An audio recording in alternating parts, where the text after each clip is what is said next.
We are a week away, less, from having a bracket. And what better way to dive into what we've all been working towards, watching our teams fight towards, hope that, one bid conference champions can actually clinch their bid to the big dance. It's Bracketology week here on the Justin Perri Show. I have another amazing panel of guests. So many fun names going to be coming in this week to talk about the selection committee, the teams that we're all worried about on the bubble. You can see the topic list next to me as always. We do the show Monday, Wednesday, Friday. We're going to have a fun late night tomorrow night for sure, and probably a midday Thursday. So mark your calendars. Make sure you have notifications on, the likes, the subs. You know the deal. It is some of the most fun conversations in college basketball right now. That is the entire goal. So let's waste no further time and bring in my guests today. Man, I got Brad Evans and I have Rocco Miller, two really, really sharp minds. Rocco Miller on the road. You can find him everywhere. Brad Evans has been doing this. Both guys have been doing this for a long time. So I am super, super honored that they have made time to join me less than a week from a bracket. Brad, how you feeling today? How's welcome in, first of all. And what's your sense going into this last week of Champ Week, building up to the bracket? Oh, man, it's a scintillating, sensational, just awesome time, guys. And I'm trying to recuperate units lost, sadly, over the weekend. They evaporated into thin air in the betting markets for yours truly.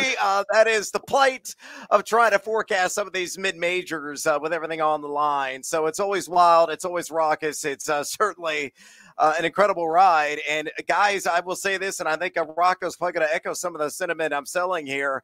This is the widest bubble I think I've ever seen in nearly 2 decades doing this. So please shrink bubble to make our task a little bit easier before Selection Sunday. It'd be nice. Brad, what do you make of that? Welcome into the show. I know you are all over the place. Tell us a little bit about what you got going on too. Wow, Rocco, my bad. Woo. I'm sorry, Brad. That's for Rocco, obviously. Oh, hey, take it, Rocco. Yes, please. That's on me. That's on me. Oh, beautiful, beautiful. I love your haircut too, Brad. So it's all good. Aerodynamic, man. Got to have that. So no, I'm saying I agree with Brad. Just to take it a step further, because I think the bubble's wide in more ways than one. I think it's wide in terms of the amount of teams that are still in the hunt for a bid that are quote unquote selectable, if you will. And then it's wide in terms of how many bids could either be stolen or not be stolen. And that is going to affect everything. And I know we'll get into that, but I think, we saw just maybe the early preview of that yesterday with Drake beating Indiana State. Indiana State enters the at-large pool. I was pretty secure that if Drake had lost, unfortunately for Drake, they had just taken 5 losses that were a little bit out of bounds. It outweighed the good they had done. That's debatable. I thought Drake had worked their way really close to the cut line, but I was feeling secure that they would not be in. Now with Indiana State, again, it didn't have the wins Drake had, but they do have some really outstanding performances. They have 15 wins away from home. They did almost everything you could ask a team in their position to do. They went out and tried to schedule anybody and everybody. They only got Alabama and Michigan State to agree to that. And unfortunately, they fell short in both of those, but were very competitive in both. And now it's just up to a group of 12 athletic directors and commissioners to make that decision. But like I said, if 4 or 5 bid steals happen, the decision will be made for everybody. Yeah, no, and you're getting right into the meat of our big question of the day. Going to be so fun to track the action throughout the week, see who the committee or the public is most excited about or hopeful gets that at-large bid that we hope all deserves it. I loved watching the Sycamores play all season. I hope they get in. But Brad, what do you make of their scenario? Do you think they're going to get that at-large? Have they done enough? And who are they watching to maybe make sure it doesn't make some disruptions here? Well, obviously, they pass every measurement of the eye test. There's no question about it. I mean, they've been top 10 in effective field goal percentage offense really the entire year. A team that's well inside the top 10, 2-point percentage offense, 3-point percentage offense.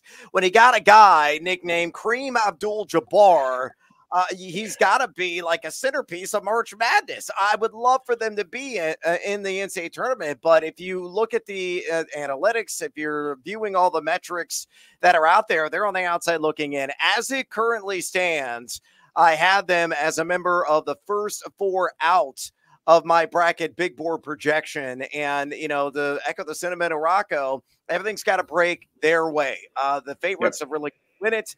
Teams that are locks or guarantees for the NCAA tournament already, they got to, you know, cut down the nets and get the auto berth in their respective leagues of, like, say, American and Florida Atlantic. You can't have a Memphis or maybe even a South Florida stealing an auto bid because it's going to boost them off the bubble, have them in the NIT. But yeah, you look at the nitty gritty of that team, you know, a gaudy net ranking of number 29. A lot of people saying, oh, look at the net, Evans. They're automatic. You know, NC State had the highest net for them not to make the NCAA tournament in 2019. That was number 33. United States number 29 in that category, but we got a small sample size that we're dealing with the net. It's only been around a handful of years. Strength of schedule in the 120s, non-conference strength of schedule decent there at 188, 1-4 against quadrant 1 competition, but that loss, that quadrant 4 against Illinois State, absolutely devastating, and it just goes to show every game counts.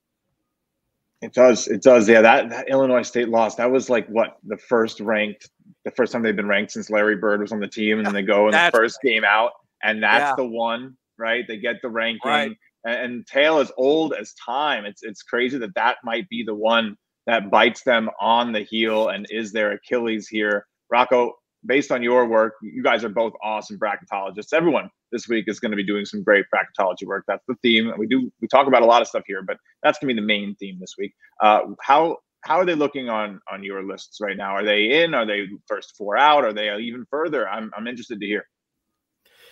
Yeah, it's really, really tight right now. But I do have Indiana State getting into Dayton as it stands right this second with the bracket math. Yeah. And I'm one of those, you know, like Brad and I have done on other shows, still, you know, committing to 2 bids being stolen from both the Atlantic 10 and the American. That's a huge factor because if you're more in Brad's opinion, again, this is 12 people in a committee. So we're a good microcosm of what that might be like. You could have 6 that think they're in and 6 that think they're out. It comes down to that voting. But if 2 more spots open up, I think that means everything for a team like the Sycamores.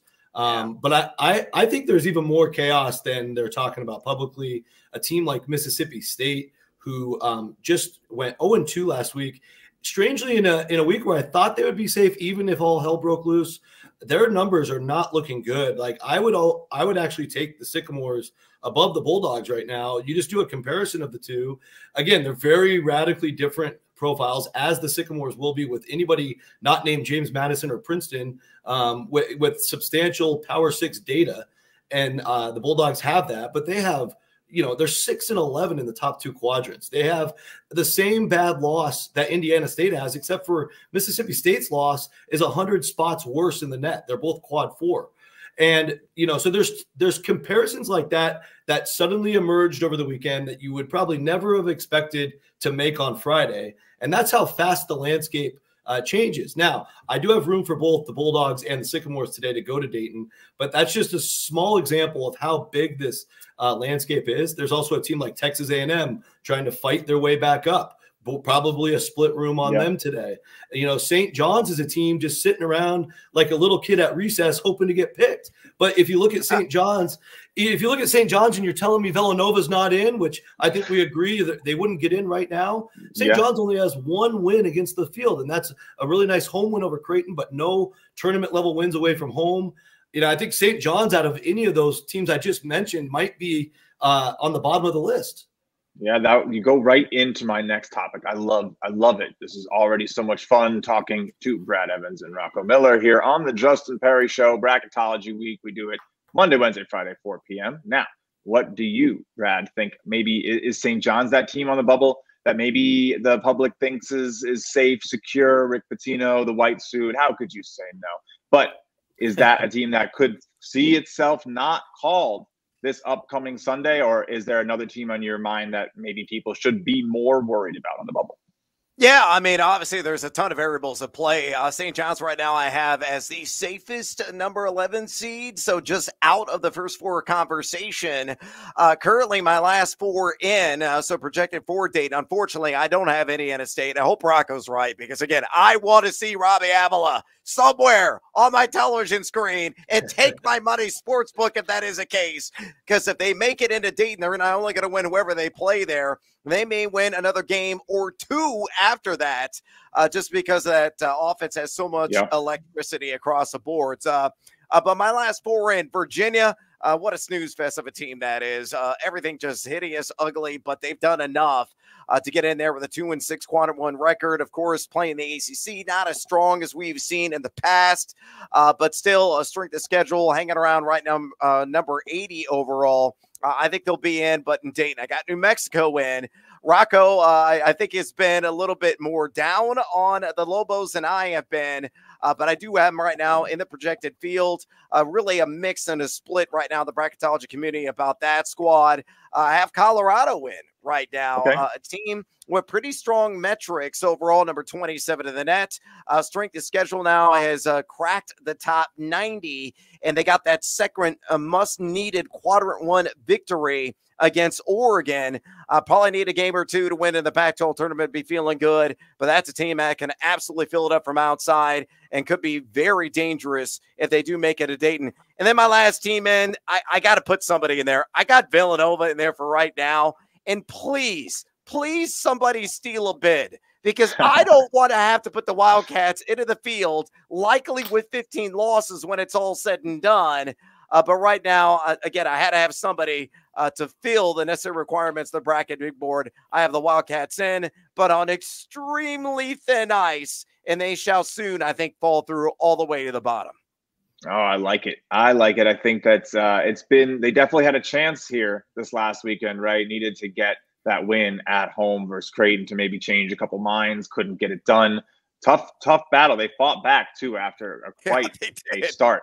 Man, I think it was like 24-4 or something crazy out there, and they battled back. So that's an interesting sign of tenacity. We see players. We just saw Filipowski talking about losing to UNC. They were down big early, and they came out of that game saying, we felt like we probably could have won that one, absent a cold start. Of course, the favorite excuse, absent the terrible part of the game we played, which, we'll see how the committee looks at that. But we'll talk about the committee a little bit. Rocco, there's obviously a lot of intrigue, mystique about how the process sort of works. How do you sort of look into trying to be the most accurate bracketologist and sort of, essentially predicting what that room is going to do is kind of the game? Have there been metrics that you find that have been really accurate? What's sort of been like the move over the last couple of years, if there's been any shifts and trends? And then, of course, Brad will come to you with the same thing. Yeah, for me, it's pretty specific. 3 things that I've done forever. And then, the third one, maybe more so since the net era started just a handful of years ago, 2019. This will only be our 5th selection Sunday with the net. So any stat you hear on TV, nobody inside the top 30 nets ever been left out, all that kind of stuff, take it with a grain of salt. It's like listening to somebody's batting average in April and trying to say this guy should be voted an all-star already. Like, it doesn't make any sense. So every decision is independent. Every committee is different. Every year, a couple committee members leave, a couple new committees members come in, at least, sometimes more than a couple. If there's extenuating circumstances of somebody taking a new job somewhere else, etc. The other thing I do almost every year for as long as I can remember is I record every single interview I can find, and I scour YouTube for interviews with the chairman. I want to know what they care about. I don't care what I care about. It's not about my opinion. It's about their opinion. And if I don't do that and I make my all my information about education, that's going to make a big difference, because I feel like what I see in the community, and I do my best not to pay attention because I want to stay in that line of thinking. It's very easy to get attracted and magnetic to the Joe Lunardi atmosphere. Nothing against Joe. I respect the heck out of Joe. And without him, Brad and I probably aren't doing this. So I respect that. But there's a lot of things in that is built for you to watch the next game, not necessarily built in reality. So take it all with a grain of salt. And then what I also do, like the last handful of years, and I just got back from Omaha 2 weekends ago, is serve on a mock committee where we spend 20 hours in a weekend. It is grueling. It is not easy. And it really gives you appreciation for what these folks do and go through the entire process from start to finish to a T. So we did all of that on YouTube a couple weekends ago. It was fantastic. And it helps me get a better opinion on a couple teams that are really hard to make judgments on. Because you get more of that committee feel and get out of your own head. So those are the keys for me. And I think the committee chairman every year, there's one line that you always hear: who did you play, where did you play, and how did you do? And it's never gone away. So if I'm ever stuck, I go back to that every time. And I try to make all of this not about metrics because I think that's the lazy way out. I use the metrics in more cases when it's like an Indiana State versus Michigan State, or that's a bad example because they played each other, but Indiana State versus a Mississippi State, right? Sure. Like really hard to compare. You might need that extra resume metric to push you over the hump. Obviously the strength of schedule, it could be telling in those cases. So that's how I try to balance it. I only use the metrics really at the very end if I need a tiebreaker or some extra evidence. Brad, same question for you, and beautiful answer there, Rocco. I really appreciate it. Yeah, look, Rocco and I are cut from a very similar cloth. I mean, we do use the metrics to a certain extent to decipher and vet the entire field. And Rocco's also right in the fact that we're trying to be mind readers. We're trying to analyze the psychology of the people in the room, a part of this process. And a lot of them are, kind of new to this season of college basketball. They may be focused more on football early on in like November, December, and maybe early parts of January, depending upon what, locale they're from. And then they pivot and start watching some of the games. So how much of the human element does come into play? Because I do believe it does play a factor, even when those team sheets are sliding across the laptop and they're, scrubbing and they're deciphering and dissecting everything as a part of a team's particular resume. I will say this to the general viewers that are out there, don't be married completely to net rating. Rocco already brought it up. The committees have said this, ad nauseum the last several years. It's been in existence that it's used as a sorting tool, just like the old school RPI. So is hardly a be all end all. And, to speak again to Indiana State, since it's such a hot button topic, just because they are top 30 in the net does not guarantee jack nor squat of them being in the at-large field, or maybe even in the at-large conversation. It's just one piece of the puzzle, and you can use the broader swath of metrics to ultimately decide whether a team is in or out. But yeah, Rocco and I, we are locked arm in arm, though we may disagree on a few teams here and there, but that's the beauty of trying to predict the NCAA tournament field. Oh, is it ever? And that's the beauty of bringing awesome people together here and having these awesome conversations where you get to hear about people who've been doing it for a long time. I love it. Now, let's talk a little bit about the field. I want to just hear, maybe is an interesting part of I guess the shows that we're going to do on the Bracketology week is talking about maybe teams that you guys already are getting a sense could be strong or weak on their projected lines, or maybe are coming in with maybe tough matchups. How's that looking? Where's your eye already kind of trending towards as these, some of at least the top is starting to solidify and who's going to be where and who might be maybe strong or weak for their position. And Rocco, I'll come to you first. Actually, Brad, because you may be dipping out in a few, I'll come to you first on this one.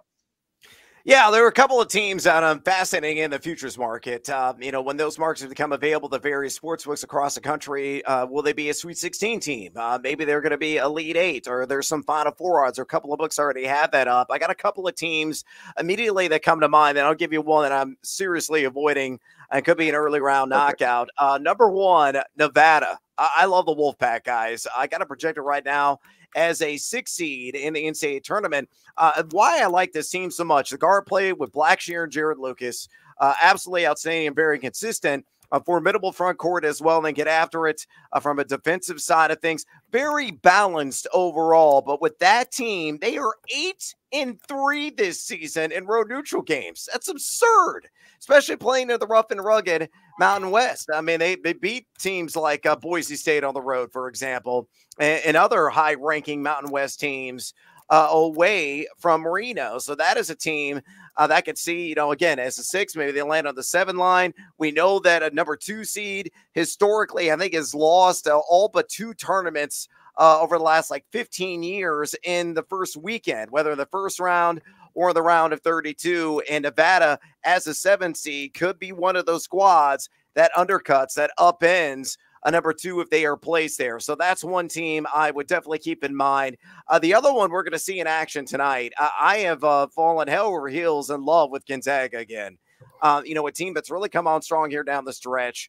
They're playing some very strong, aggressive, and assertive downhill basketball. Graham Ike with their own Ryan Nenhard, who has been creating.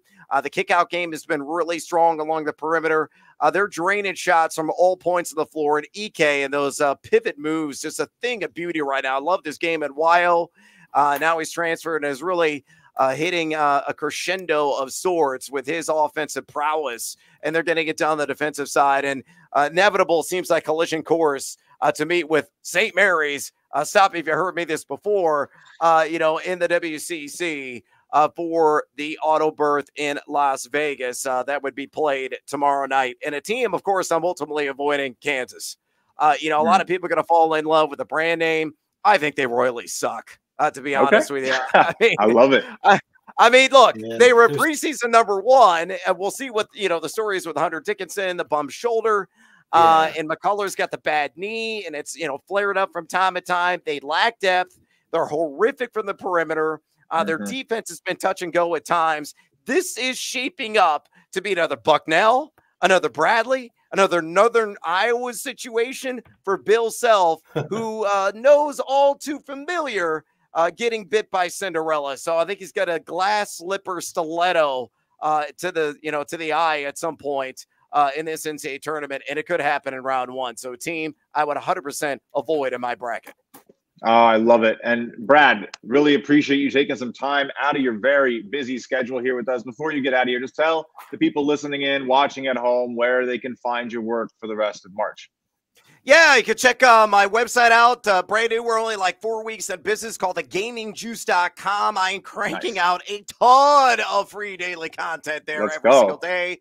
Always free, always transparent. I track all my picks. I win, I lose, and we're in a bit of a cold spell right now, so we're going to break out the funk tonight. Live on the Line, my nationally syndicated television show as well. You can watch it on the Valley Sports RSNs or on Stadium every Monday through Friday, starting at noon Eastern time. All betting all the time, and of course, we're all about NCAA basketball this time of year. Rocco and I do stuff on the field of 68. I think I'm on the schedule again on Wednesday. I don't know if you're going to be on with me, Rocco, for that episode, but be doing some episodes there. And, of course, you can follow me on social media at Noisy Huevos with an H on the X, where I'm always trying to give it to you. So, very busy man, and I appreciate you dearly. And, Rocco, I love you. I wish I had your incredible quaff, my man. That is Brad Evans, everybody, who is a beast out here in the CBB streets. Give him a big thank you. We will see him soon on the Justin Perri Show. Of course, all of our guests will always be invited back. We'll have Coleman Crawley joining us shortly, Rocco. But Brad had some really good points there. Anything that you heard him say that resonated, and then maybe talk about some of those inklings you're getting as the field starts to solidify, and right in front of our eyes. Absolutely. Gonzaga is hard to argue with. I'm actually here in Vegas to cover them the next 2 nights. I wholeheartedly expect them to cut down the nets, as always, tomorrow night. Nothing against St. Mary's, but this is what they call Spokane South. If people on the East Coast are unfamiliar with the WCC tournament format, they get buys to the semis and finals if you are a top 2 team, which Gonzaga always is, and St. Mary's lately has always been that second team. So we keep seeing the same championship game. But the really interesting thing is in Spokane, it's impossible for the average person to get tickets to the Kennel. So a lot of people in Spokane will buy their tickets early for this and this is their one chance to see the Zags, and they root hard. So it's just a huge home court. They're basically playing 2 home games. I love the San Francisco Dons, my backyard team, and the Santa Clara Broncos, of course, St. Mary's as well. So those are the other 3 teams going up against Gonzaga this week. We'll see if any of them have a shot, but I expect them to win. And then, of course, the peaking at an ultimate time, I agree with Brad on. On the Nevada point, I'm a little wait and see. I really love what they've built resume-wise. They've gone from outhouse to the penthouse in bracketology all the way up to a 6 seed today, which is really mind-blowing. I feel like I was there right when it all started in Logan, Utah. They were the only team to win at Utah State all year long, and they did it by double digits. And I think they really took off after that to just change their season. And now they have a very impressive profile. The number 2 seed, Steve Alford, giving Utah State all sorts of crap because they only played once and they played up there and Nevada beat them. But Utah State still celebrating the outright unbalanced schedule championship. But anyways, from a NCAA standpoint, the things I always look for is which teams are tough, which teams are together, who can make big baskets down the stretch. So a little bit more research and thought will go into that after I'm done with all this madness this week. This has to take my full priority, and I can't really think about it from a forecasting standpoint, but that's fine because next week we'll have 3 good days of that. Oh, baby, just off the top of my head from the mid-major ranks, I could not be more impressed with McNeese. As long as McNeese does their thing and wins, they're playing the conference tournament at home. They have a Power 5 starting lineup. I think they've gotten a little bit bored in league play. So hopefully for them, no slip-ups. I think they're very, very dangerous with a chip on their shoulder, probably coming into a 5-12 matchup in the bracket. Got to keep your eye out for the Cowboys. I think a team, I'm still questioning a little bit how tough they really are, but they have a ton of talent and they still haven't hit their peak. Seen them up close, friends with the staff, the Florida Gators, who just gave a game away again to Vanderbilt in the waning minutes. Really tough way to end the regular season. Ideally for the Gators, they get a little bit of momentum in Nashville this week, but that talent level is so high. They won at Kentucky. That was their best game of the year. In the games they fell short at the end, they've been right there to win them. They just got to figure out how to get over the hump and close them. And you know me, Justin, Florida Atlantic, I'm never going to write them off. And in today's bracket, you'll see them in the 8-9 game next to North Carolina, which I don't hate that draw at all. I think that is if FAU's on their game, that is one where they could get to the Sweet 16 as an 8 seed. So it really just depends who they run into. Of course, they don't want to see a UConn or a Houston, but I think a Carolina or maybe even a Purdue could be manageable. Yep. And speaking about running into someone who, Rocco, maybe can keep up with you and your endeavors on the road, we have Coleman Crawley joining the show. One of my teammates over at Shot Quality Bets, rocking the gear today. Coleman, welcome on in, man. How's your Monday doing? It's about to be doing a lot better when I head to the SoCon Championship. I'm here in Asheville. Hopefully we'll watch, I've got a few teams I'm partial on. I'm biased towards. I'll hopefully watch my Sanford Bulldogs and Bucky McMillan punch their ticket to the NCAA tournament. But if not, East Tennessee State, what an upset run that would be. Oh, man, we got a great one there tonight. Excited to have you on the floor making your awesome videos. You guys together cover so much of this game, help so many people see it, and do great work on the bracketology front too. Coleman, I know that your pursuit of Cinderella is all a little part of making sure that you can predict that field, have the best bracket. I know you're a competitive guy, so you kind of have those eyes out there, maybe more than we do. I know you've seen like 10 times more games than I have. Who on the field right now is maybe seeming like they could be over or underseeded to you as you join the conversation here on the Justin Perri Show? I'll be honest, Justin, I'm rather unprepared when talking about individual teams because being on the road during this time, I mean, bracketology is what got me into all of this back in 2018, 2019. Joe Lunardi wasn't posting brackets often enough for me.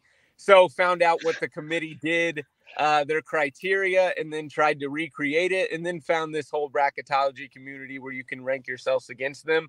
So back before I started hitting the road, on essentially a daily basis, I was posting regular bracketology updates, but nowhere near doing that now. So now it's primarily posting preseason, and then you're only graded on your final. So, you know, posting my final bracketology. So I'm worthless when it comes to during the year, pretty much at the beginning of the season and towards the very end.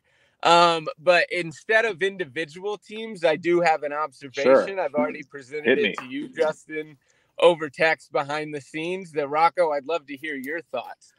I basically think my theory is that the selection committee is stealing, you know, who they're putting in the field and where they're seating them from the average of all bracketologists. The matrix has performed better than any individual bracketologist, and it's nearly every single season. What do you all think about that? I'm a little worried that, you know, the committee is going to be sending the dogs after me for hosting this conversation. But yeah, no, I look, the mathematical significance of that over the years is definitely very interesting. Rocco, I don't know if you have an answer to that one, but I know Coleman is deep in his bag on that. No, I don't think there's a wrong answer to it. I think when the committee goes through their process, and again, the net era is so new. It's only the 5th Selection Sunday coming up that we've ever seen in this era. So it's starting to work that way with the matrix in this era. But if you remember the RPI days, the matrix was one of the worst. It was like it would have been ranked in the hundreds. And what the matrix does is a 5-year rolling average. So again, I might be in the top 15 this year. I could easily drop to 30th next year if it's not a great year. 1 and 5 are bad, right? Yeah, right, exactly. So, but I think also the part of it is they also went from 10 committee members to 12, which kind of balances things out even further. I think every committee member shows up to the meetings with their own seed list, and then you debate teams. So maybe certain personalities are you can persuade them. And I've interviewed a few of these guys in the past. Some of them will go to lunch by themselves on purpose, and they will not entertain being influenced by anybody. So you've got the hard heads, and you've got the people that will get influenced a little bit, and you don't know who's who. We also know that 6 of them represent non-power conference, and 6 of them represent power conference. So as far as we know, it's as balanced as you could ask for. From there, you know, again, there might be a couple of them, and it's all speculation. So I hate to go to speculation, but I think at the end of the results, everything kind of balances out. And yeah, that would maybe be a crowdsourcing exercise similar to the bracket matrix final results. Yeah. Well, look, there's, you know, cause, correlation, effects, you know, it all kind of balances out here in college basketball. Of course, really, I mean, for you guys at home, honestly, maybe I didn't mention this. If you listen to this on a podcast, Coleman's in his car in a parking lot, making sure he gets to his game. So I just want to make sure everyone's aware of that. Now, we did get a great question in the chat. Getting towards the end of the show. Really appreciate you all watching out there, tuning in with us on Apple, Spotify, everywhere, iHeart. I got this thing up anywhere you want to go. Amazon podcasts.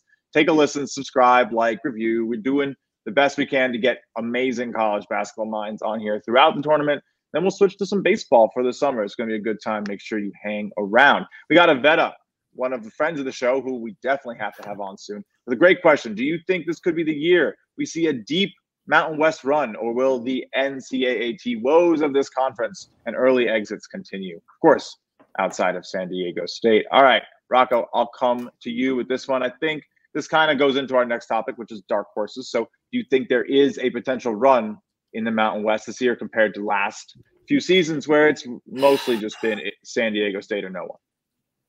Yeah, I'm feeling it not really coming this year, even though there's going to be more teams. There's going to be more outs for you if you're talking in poker terms. But I think, you know, Boise's come on strong lately, but I have limited trust in them in the tournament.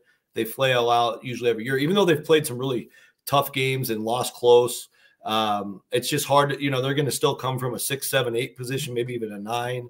Not a good position. Everybody, now that San Diego State finished 0-2, you know, I've got San Diego State down to a 6 seed today. You've got Nevada up to a 6 seed, but nobody's above a 6. So things are going to have to break right. The games in the Mountain West are so good because nobody's dominant. So they're all pretty much just beating up on each other. You have all these games coming down to the wire. It's a league for several years now that has been this close on the margins. Every little possession matters.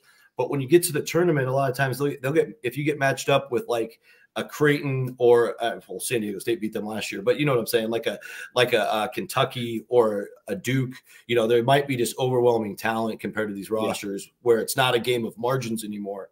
And I think that's where I'm going to go with no. I think that's more than fair. Coleman, what's your take on that? Are you a big Mountain West guy? Are you a believer that this is their season to finally have multiple teams make it out of that first weekend? I do, but I tell you what, I was just about convinced by Rocco's take there. And I think it's just been a slow build that, you know, these last couple of years haven't been great, but San Diego State made it a lot better than it was the year prior. And now I think at the sheer volume, the potential, New Mexico right there on the line, maybe has to do some damage in the Mountain West tournament to get in, but potential for maybe 6 teams and should be at least 5, that I think you get 2 going through to the second weekend. And part of why I think this is a league that's more defensive oriented. Oh, well, that might happen sometimes when you're on the road. We are doing it live here on the Justin Perri Show. Of course, we love it when guests pop in and drop out. It happens to the best of us. Rocco, I'm sure Coleman will rejoin us, but let's talk a little bit about bid steal watch. Maybe some teams that are at the top of their conference that, you know, everyone's kind of excited about. We just saw App State lose. Anyone that you're kind of eyeing, and or then maybe who St. John's, my homer team, is eyeing to make sure it doesn't maybe upset their tournament and create a bid steal situation. What's your perception on that landscape right now? Well, that conversation starts and stop. Well, it doesn't stop, but it definitely starts with the American and the Atlantic 10. Those are the 2 that have been forecasted actually for steals, with both Richmond and South Florida being the #1 seeds in those 2 conferences. And then again, you've got in the A10, we'll start there. Loyola Chicago playing some terrific basketball. Very easy to foresee them from their positioning in the bracket, making a run. And then there's other teams as well. Like basically anybody but Dayton that wins that thing is going to take a bit away from the projected field. You also have in the American several good teams as well. Florida Atlantic, of course, being the only team worthy of at large. I thought Memphis could have made things really interesting if they had won that finale, but now I think it's pretty much auto bid or bust. But Memphis certainly talented enough to go win it themselves. They'll be on the same side of the bracket as South Florida, who took an interesting loss at Tulsa to end the year, but still had the #1 wrapped up. You also look at SMU, who's been a top 40 net team pretty much all year long. Very capable and really haven't gotten over the hump in close games. Maybe it's their time to make a run. A lot of good options in the American. So those 2 for sure. Out here where I'll be is the Pac-12 tournament. Now, Colorado has played their way slightly into the field. I think they're in today, but they'll want to go take care of their business if they can. Certainly don't want to go out early if you're the Buffaloes. But they're playing so well. They look great on their road sweep in the Oregon schools. They swept the Bay Area schools the week before, so they come in on a high. They've had injuries all year. They have a couple NBA players for sure. And, you know, I think the Buffaloes are capable of winning the entire tournament in the Pac-12. You also have a crazy upside situation where USC is finally healthy. They're the 9 seed.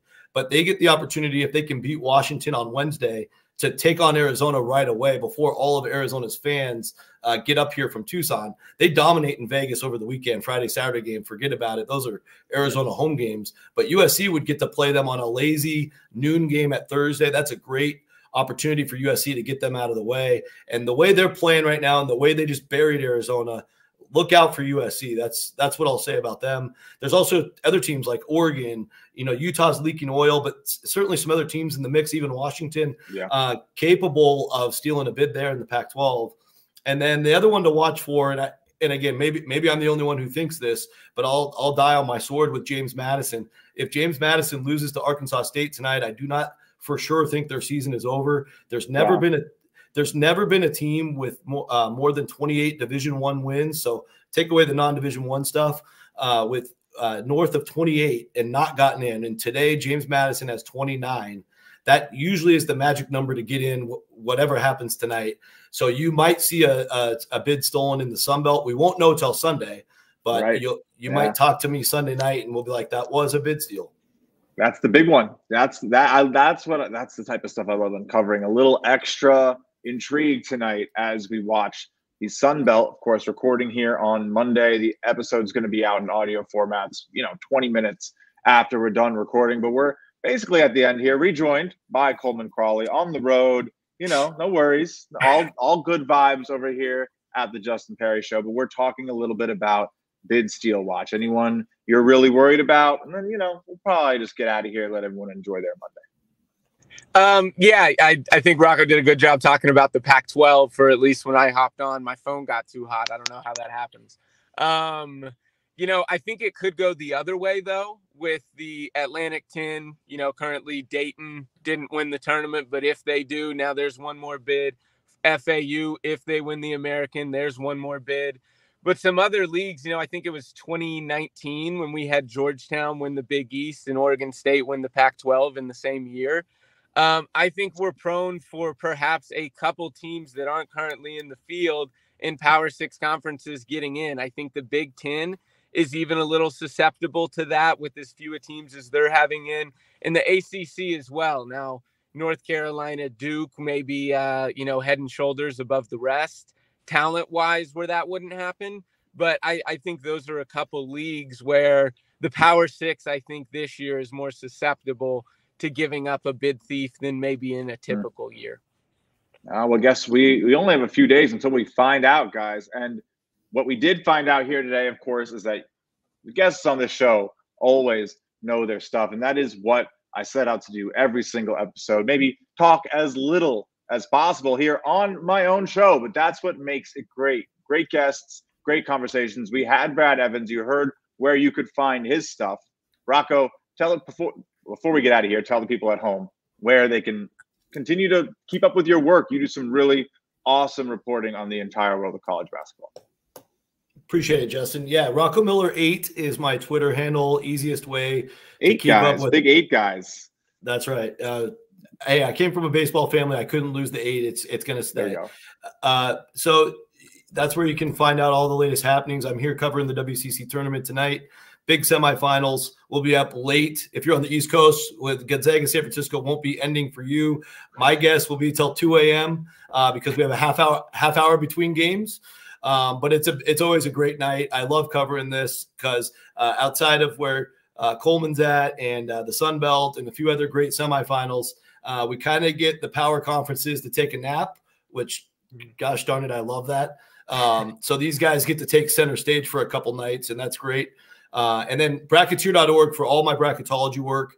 I'll have a bracket posted later tonight. It's actually ready to go. But right after this, I'm jumping on live Field of 68 for our show today. So I'll be on there in about 45 minutes and look forward to just keeping it going. You'll probably find me a lot of places throughout the week.